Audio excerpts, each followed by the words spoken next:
Jett, thanks for taking the time to join us on the show today. We appreciate it. Fresh off of a Redbud win. Dude, you've won all the overalls so far. 10 out of 12 moto wins, fresh off of ACL. Have you surprised yourself a little bit? Um, yes. Honestly, more so the first few rounds, I think it was. Just like wondering where my fitness is at, how my leg's gonna withstand, like with being kind of not having a lot of training on it, with trying to get the fitness back on my leg. So I wasn't sure if my right leg was just gonna be dead 15 minutes in and not have any power in it, and I was gonna be all on my left leg. So I've surprised myself a bit, but the last few weekends I've just been feeling honestly better and better and not really surprising myself too much. I've just been more happy with my riding, I would say. And when we saw you go down first lap, Moto 2, obviously you've been dialed in. You turned it on at Southwick. I think we saw you kind of get to a new level. You're starting to get more comfortable after having a few months off the bike. Is there an aspect, like when you went down, is there an aspect of it that you're going like, man, this is going to be fun. Like it's going to be fun ripping through the field. Yeah, honestly, I'm like, the first thing obviously you come to mind, all right, get up, gotta get going. And then once I got up and got around a few turns, okay, where am I at? And thankfully the pit board was a few turns after the finish, so it kind of really helped. And I seen P18, so I'm like, oh, all right, well, we got some work to do. So this will be fun to see where I can get back to. And I had an eye on Jorge where he was, and I was roughly trying to gauge who was in front of me. And I'm like, all right, Jacob's going to be good, Hunter's going to be good, Chase going to be good. If I can just try and surprise them the best way as I can to try and maybe get through or stuff like that, it might be the best chance. But I had a lot of fun. I had some good lines. I felt good. The bike felt good. We made a change from Moto 1 to Moto 2 and did a siding lap, and I'm like, that doesn't feel right. We did a clicker change, and it felt really nice. So, I was like I said, I had a lot of fun. It was good. AC, you're an NBA fan. I don't know if you are or not, Jett, but there was like half a lap where it reminded me of a team was like down by 10 and then all of a sudden they were up by like 5. It happened like that. You went by Chase. I think you went by Malcolm. And then let's talk about this pass on RJ and Jacob after the sand rollers. I mean, come Come on. on, man. Come on.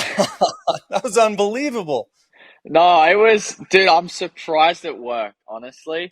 So I came across that line when I was like, I found it earlier. So when I jump over, the one time I jumped over and I nailed it, and Hmm. I came out way too fast to that kind of in that dip to go to the finish line jump. And it was a sketchy moment, but it worked into a really good line because I kind of land on top of those ruts that would all cut back to the right side, and it kind of flattened the line and had a really nice. End up making one time taking it, made a nice rut around all the hard pack slick stuff on the inside and those two main ruts. It was prime, and I'm like, it's not a bad line because if someone takes the outside, they're stuck on that inside. They can't really defend at all. And yeah, dude, the move on Jake in the second one, I got it clean. I committed to it, got to that outside point, and the only thing I had to be like aware of is hitting that bank and not coming back across on Jacob. But once I got it, I kind of like chuckle. It was like a, I can't believe I kind of pulled that one off cleanly, you know. So that and are you talking about RJ the first moto? Well, you did That kind of the same thing to Yeah, RJ. Yeah. Yeah. and yeah, the first moto had a little sneaky line where you can kind of like cut it a bit. And Hud and I spoke it before the first moto, and it kind of someone must have cut it, and it just had to be close enough and put it together. So I was really happy with those ones. Those ones were like fun passes. Yeah. So there's a lot of Jett Lawrence fans out there. I see. I'm always, as a analyst now, I'm on the social medias checking to see what the climate is, what the fans are saying. Sometimes when you have a performance like you did at Southwick, like you did at Redbud, there's some fans of yours that are a little worried. They're worried that you're going to get bored. You're going to retire young because you're just going to be so bored. I want to get your take on that. You look like you're having fun off the bike, on the bike, but let us know, how is it for you? Funny thing, the biggest thing that keeps me like enjoying the weekends is the racing's great. Like I love the racing. I'm having a lot of fun right now, like you said. But having my brother at the races is a big thing, like for me. Because when one of us was injured, it's like it's just different, you know. Like I feel like you're missing part of the team. Yeah. Um, so I think we've spoken about before, my brother. It's like I think once Hunter retires, it's like I may last like another year or so, and then go, I'm done. It just doesn't feel the same without Hunter because I've done race so many races with him now in so many years. It just doesn't feel right when my brother's not there with me. But who knows? I think there's always a new goal for me each year. You know, there's another new thing that sparks me. You know, and kind of like a similar thing that Michael Jordan did. He would take small things that help motivate him. Like if the one of someone just saying "good job," he twisted it mentally and made it like, all right, like let's get game on now. So um, we have to wait and see. But as of right now, as long as Hunter's racing, I think yeah, guys have a good chance at me staying around. That's awesome. Yeah, that's cool. Let's talk about Hunter for a minute. Do you guys ever like I guess let's step away from the track because at the races, I mean, you guys are the best two guys right now. You're going 1-2, but away from the track, do you guys have to pinch yourself? I mean, even take me back to growing up in the Sunshine Coast. Obviously, this was a dream, hmm but it's now a reality. I mean, you guys are the two best guys arguably in the world right now. And at home, do you ever just kind of pinch yourself and like look at each other and kind of smirk and be like, "Yeah, we're bad dudes." Honestly, we don't.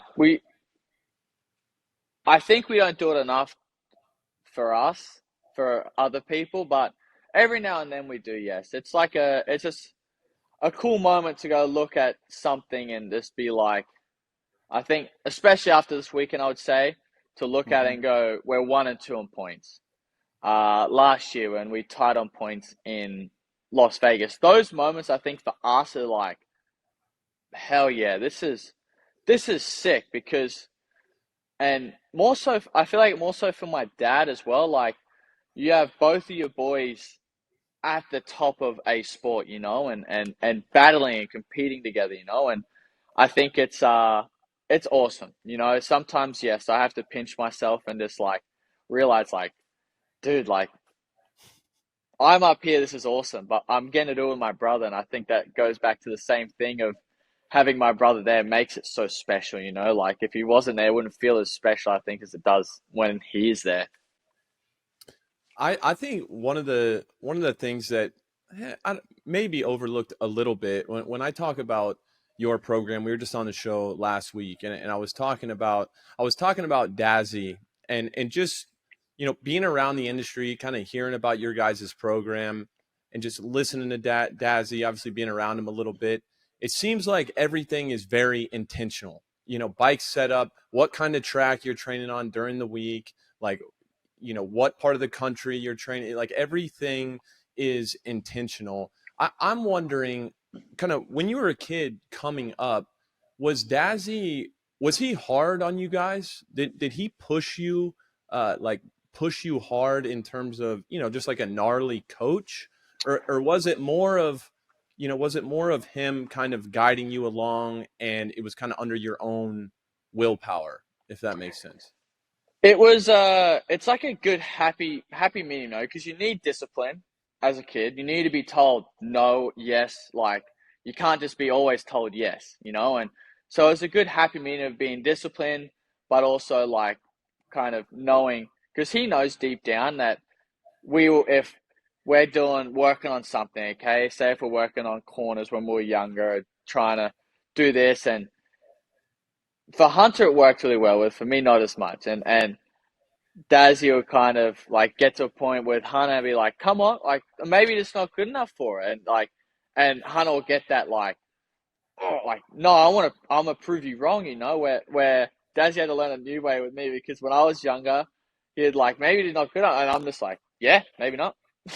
No, I'd go inside like, so I was terrible as a kid, he, but deep down your stomach, like as they got older, especially, you're just like, oh no, like I got to work this out. And like you said, things intentionally, like we're living in Florida because the heat is really gnarly here, and a lot of riders, a lot of professional riders that had a lot of championships on their belt, like AC, obviously Ricky Carmichael, Ryan Villapoto, Ryan Dungey, even like Chase, AP, all those guys are in Florida training at Alden Baker's place. So in our Dazzy's obviously thinking, all right, there's something about Florida we need to learn, we need to be there for, So just picking up on learning on others and giving us all the materials that we need to make us succeed the most, like you're not gonna be going to a place that like is this conditions and you didn't think anything of it. You're not gonna do as well.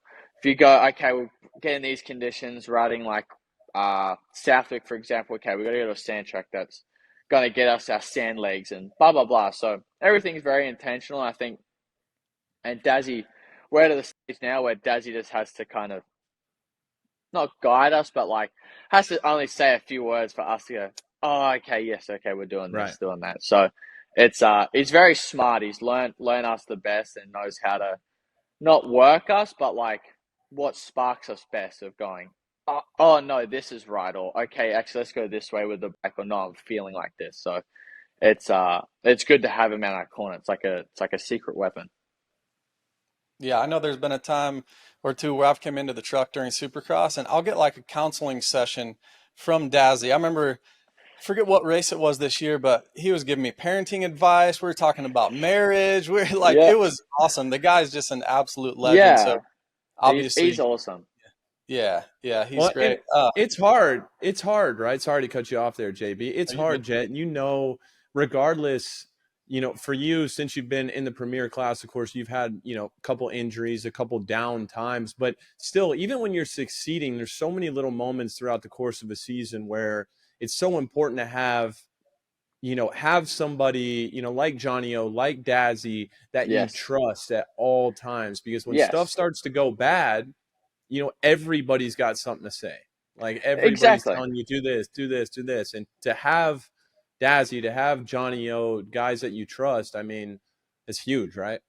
No, 100%. And the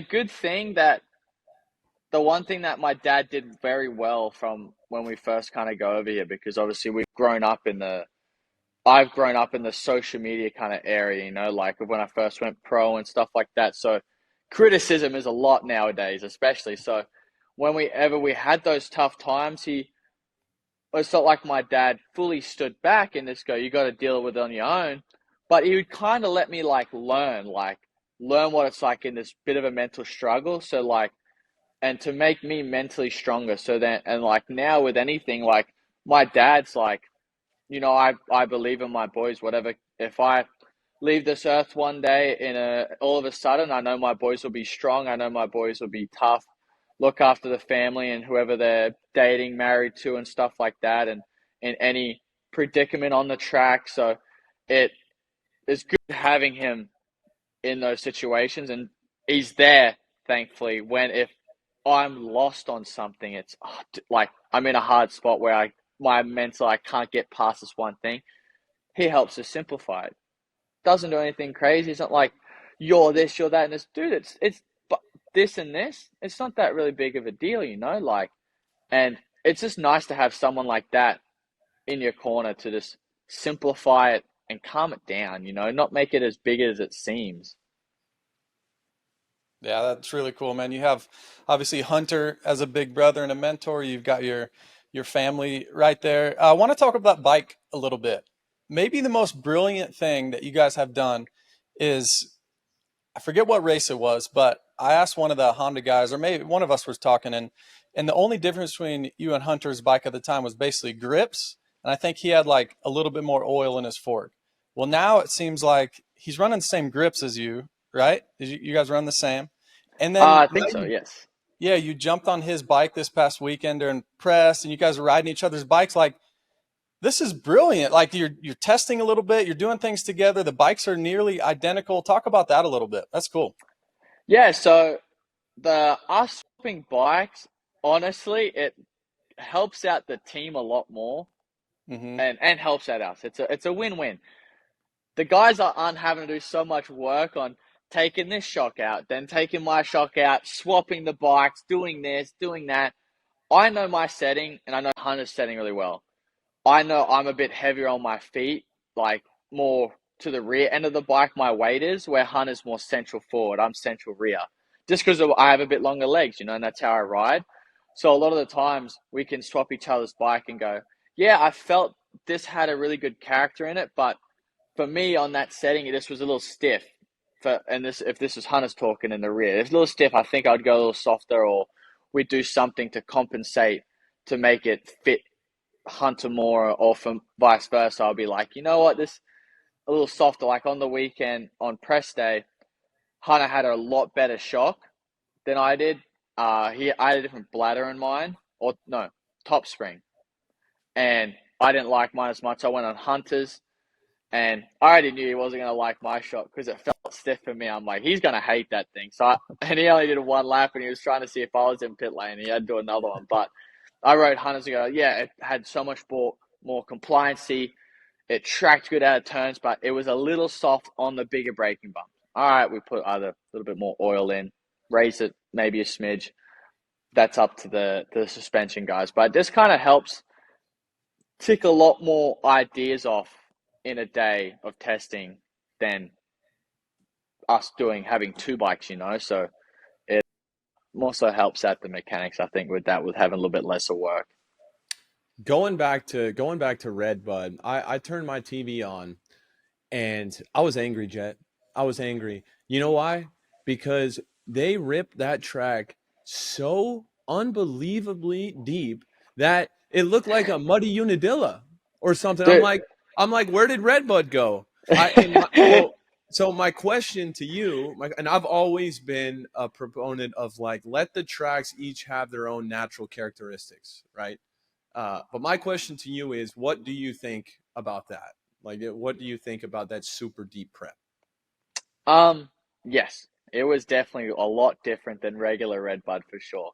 And I don't mind it just because sometimes it throws a good curveball. If we get set up the same way, like this track's like this track's like that, this track's like that, everyone will have their setup kind of thing and know where, dude, this threw a complete curveball at us. Dude, it's so different. Like me and Hunter said, like this ain't normal Redbud. Like, Mm-hmm. so it helps kind of throw a curveball, which, you know, I love the normal Redbud when it's more little holds a little bit more weight. It's not as bulky and that stuff like that. But then again, this one I had fun this weekend. It like you had to be smart with your lines. You could get a little creative with some things. And being lighter, I'm a lot lighter rider, so it helped me a lot with a lot of things. And for people who are a lot heavier, so um, I didn't mind it totally. Obviously, I did good, so I'm going to say I didn't mind it at all. But it's every now and then it's nice to have a little bit of a curveball. And we did a little aura farming this weekend, Jet. Yeah, yeah, so, 10 out of yeah. 10 celebration. JB, I would not expect you to know this term, aura farming. I've never even heard of that Hey, before. don't think I didn't look it up. I had to Wow. do a little research. I had to dig a little bit, but 10 out of 10 performance, Jet. But my question is, did you practice that, or was that was take one? Because it was pretty good. We can't go through JB's Google history because it's gonna have different like ways of saying what's aura farming or the meaning of aura. But Exactly. um, it originally came up on Friday. My manager Jacob was around us, and he was sending the video to all of us, and he was dying laughing, and we were loving it, and we joking around did it a couple times just in the truck and stuff like that, and then I'm like, if I win, I'll do it. And they're like, dude, yes, we're gonna do it. And sure enough, we end up doing it. And that was kind of like the second, probably. It was like the second try of doing it properly. I did it one time properly on the Friday to mess around because we're already thinking of doing it for a video of Mhm. like either transitioning to an edit or something like that, something cool. And it worked out even better with doing it on the live broadcast. And I'm just glad the camera stayed on because imagine doing all that prep and I go to do it and the cameras, because some cut back to like second, third of them coming over the line. So I'm like, after it, I'm like, I hope they got it. And then I saw when I got back to it, my phone was blowing up. So I'm like, okay, I think they got it. And Yeah. so it was cool. I just in the moment a little bit also like just having fun, and it turned out really cool. I chuckled at it, so it's good.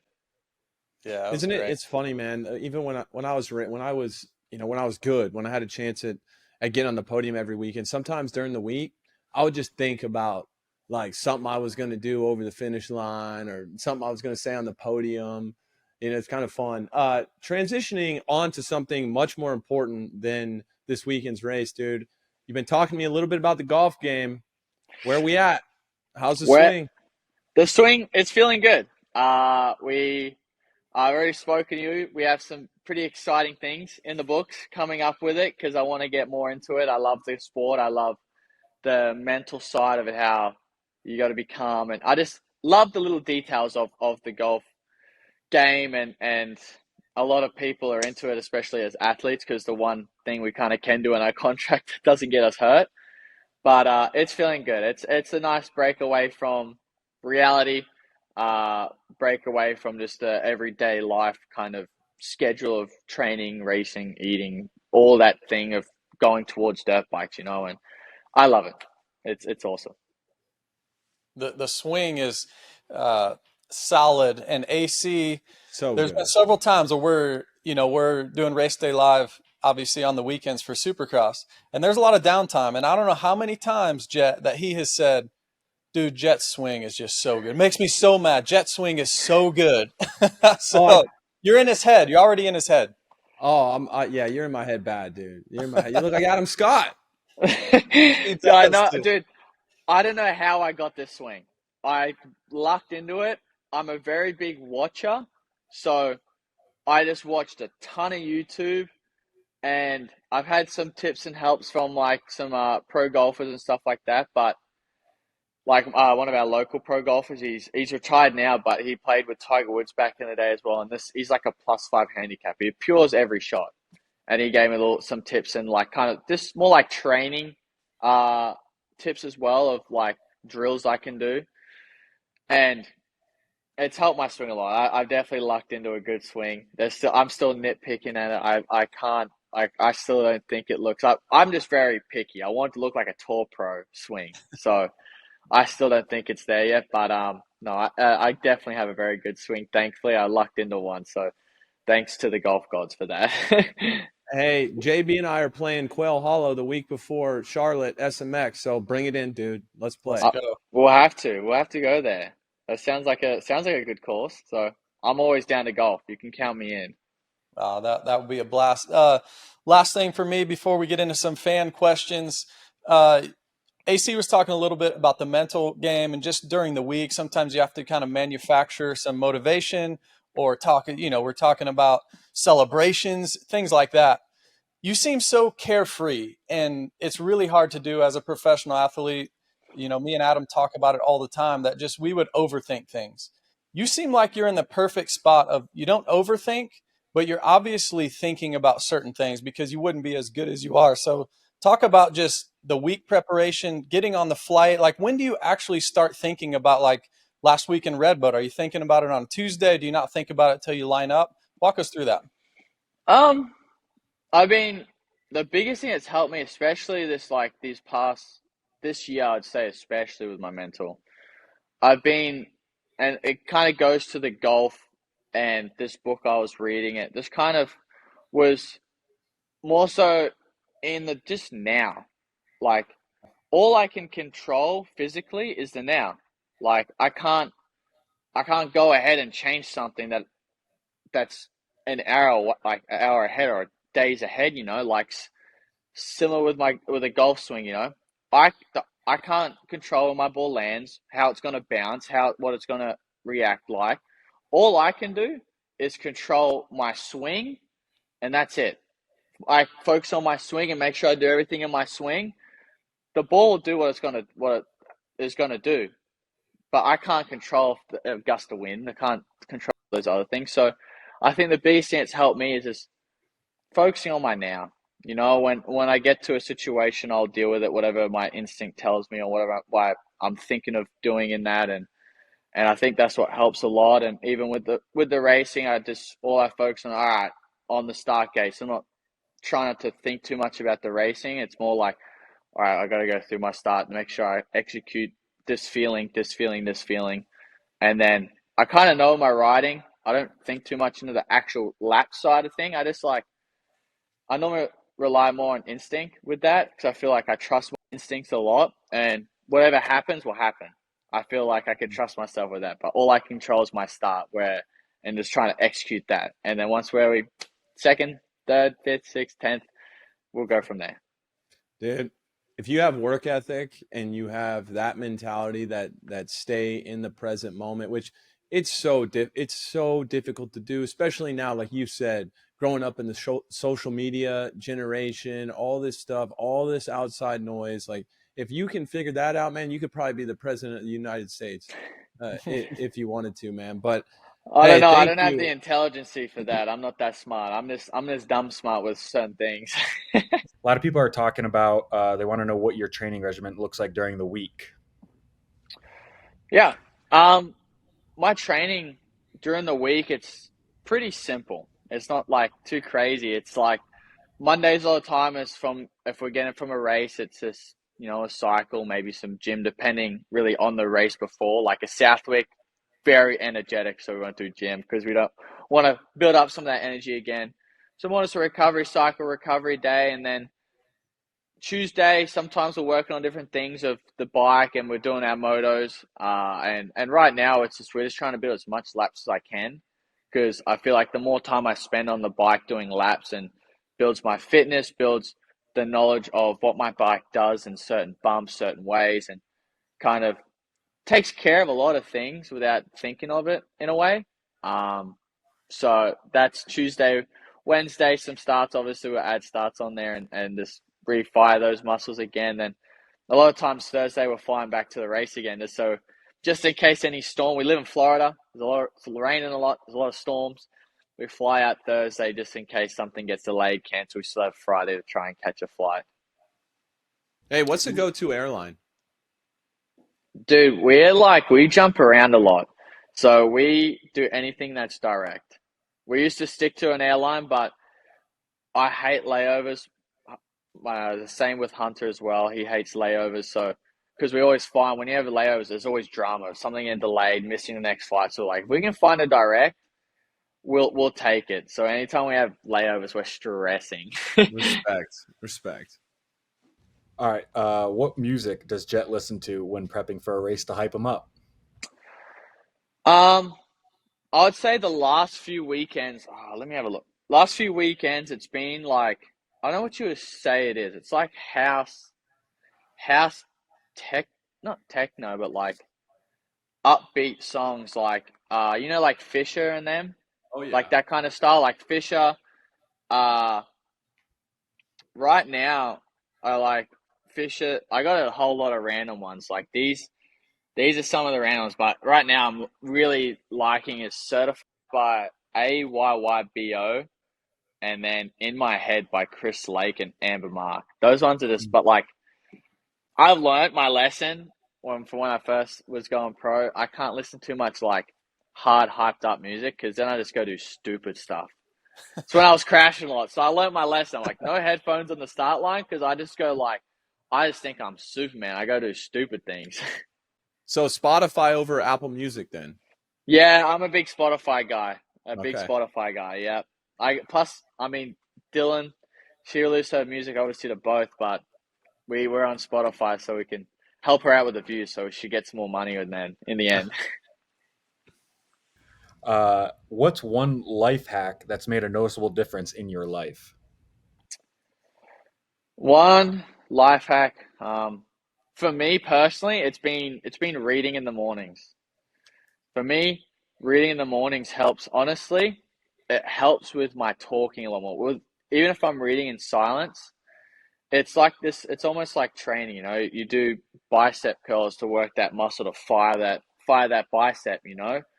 So me reading's firing my brain, so it helps me talk a lot more and think through my sentence. Because a lot of times I'll think through it. Like when I kind of first started reading, like in the mornings, I'll be reading a sentence and the sentence won't make sense to me because I'll go and skip words ahead, and like my eyes will be way more ahead than what I'm looking. So it's that for me and being strict on that and being disciplined to try and do that each morning for 20 minutes, 30 minutes, even a couple pages at least, try and do that every day. Jett, are you 21, right? Yes, yeah, I turned 22 in August. Gee, Adam, we're Getting up so there. lucky. We're just sitting here talking to him instead of lining up because 21 years old, he's already got the mental game figured out of being in the present moment, living in the now. He's reading in the morning at 21 years old. Dude. I know. I'm like a book guy, like self-proclaimed book guy. And I don't think I was reading by then. What, Not at Jet? What's the 21, last huh? book you read? So I'm still reading this one book, and I'll I don't know who the author is, but I'll tell you the one that helped me a lot was this one book, and it's called the oh, what was it? It's like being comfortable being disliked or being happy to be Oh, disliked. It's something. yes. I've the Have you power. seen that? Yeah, I've read that book. It's a back and forth between Yes, like the kid and the kind of the philosopher and the master. student. Yes, yes, yes, yes, The yes. courage to be disliked. Yes, that's it, dude. That has been the biggest for me as reading a book has been the biggest like mental like, and that's not just like mentally be trying to be, oh, I'm trying to win everything, beat everything. Just the actual of being a good human being. Yeah. Of the biggest thing, and one of the biggest things I take away from that is obviously the one I like and it sticks in my head is the relationships with everyone. The having a equal horizontal relationship. Interpersonal relationships. Yes, of treating doesn't matter if that person is a billionaire, scrubs the floors in a school, doesn't matter what they do. You always talk to them level. The biggest, and that's since I've read that book, the biggest pet peeve I have is when people like if someone's spoken down to me, it annoys me. It's like, no, you don't get the right to do that. Like, Mhm. yes, because and I struggle with a lot with especially a lot of older guys that just like in the real world because I'm so young. So and they kind of get surprised. I'm like, no, just talk to me. Like if I'm in the wrong, let me know. And create a conversation. Try not to lash out and rebuke straight away. Like it's been a lot of good things out of that book. I love. I honestly want to read it again because I'm reading now. It's like the courage of happiness is the one I'm reading right now. Um, but no, I love That's those books awesome. because they're my favorite ones. Yeah, that one helped me out a lot with retirement there. Yeah, I could imagine. Like it put with just reading a book, it put me in a good mood, like somehow, and just reading and obviously I got addicted to the book as well, so I wanted to read more and learn more. So it was cool. And I got to learn a lot more big words, which I was happy about too. I'd go and look them up, like I would try and sound something out, and oh, what's this one? And then I'd Google it. Oh, okay, and so I never knew the word of rebuking before as well. I'm like, Dude, I respect this a lot because I think it's so easy too because like you're getting every weekend, every time you go to a race, you win a race, and you have all these people obviously around like the fan. You're the biggest star in the sport. It would be easy to settle for what you just like where you're at mentally, because you right now you're at the top. You're there already. So I respect the fact that you're still trying to be the best even though yeah, you're already there. I think yeah. that's admirable. I think people can learn a lot from that. Yeah, thank you, thank you. Because like realistically, I get to have my kind of cocky, confidence time when I'm on the bike.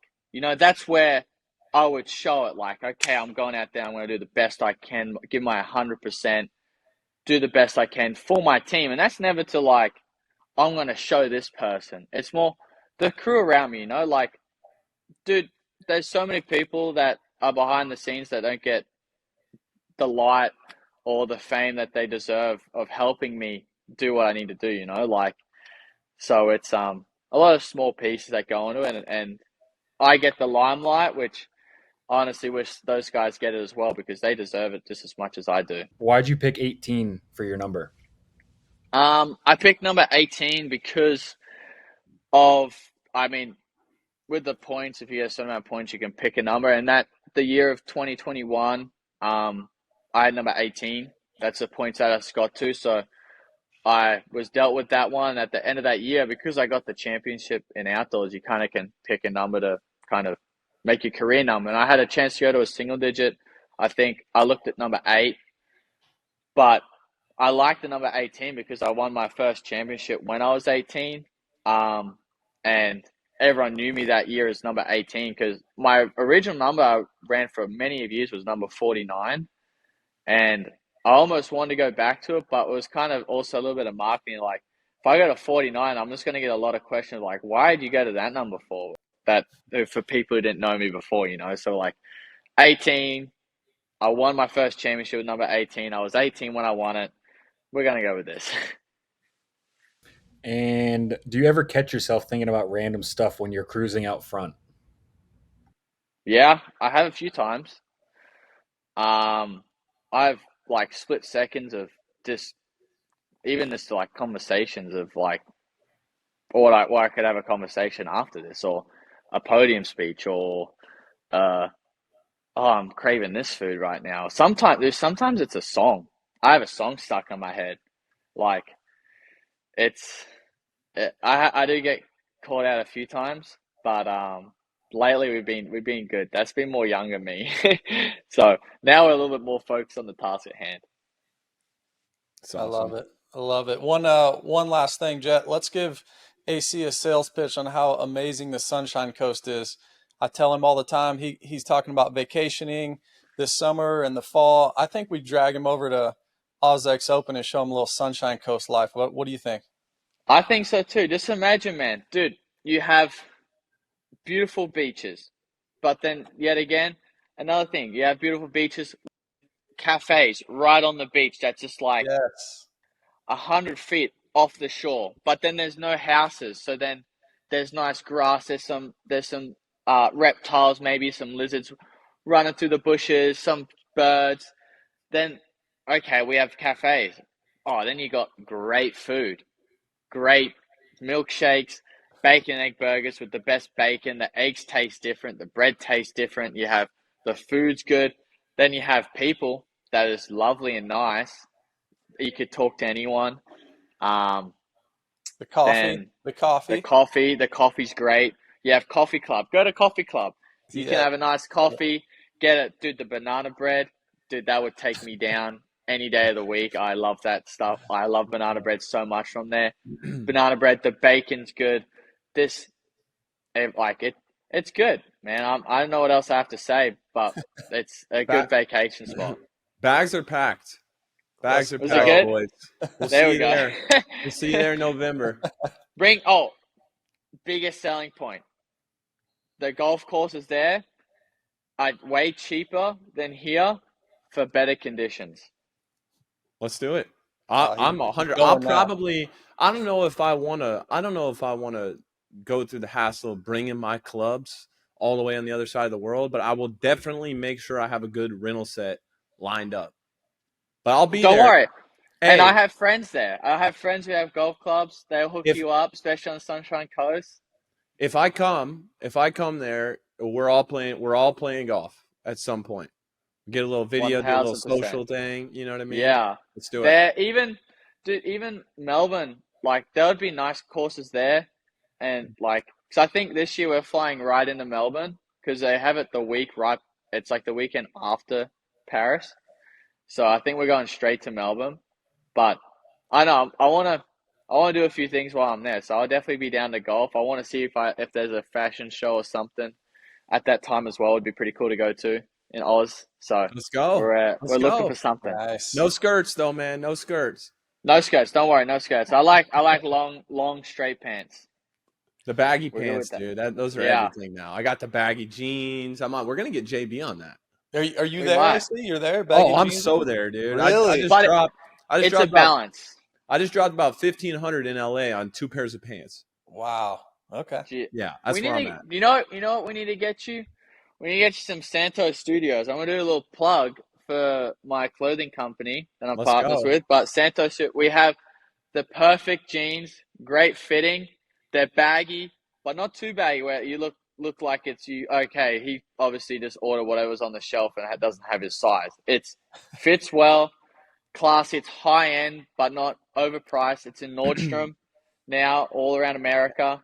Hey, I'm a free Look, agent. I'm a clothing free agent, dude. I'm a free hey, agent. we'll I have know to. Bear. I did a podcast down there with Twitch. Yeah. Bear, that crew is sweet. So, dude, I'm size large, bro. I'll All give you right. my address. All right. Like I got this shirt, the Jackson, the Santo one. We have athletic wear.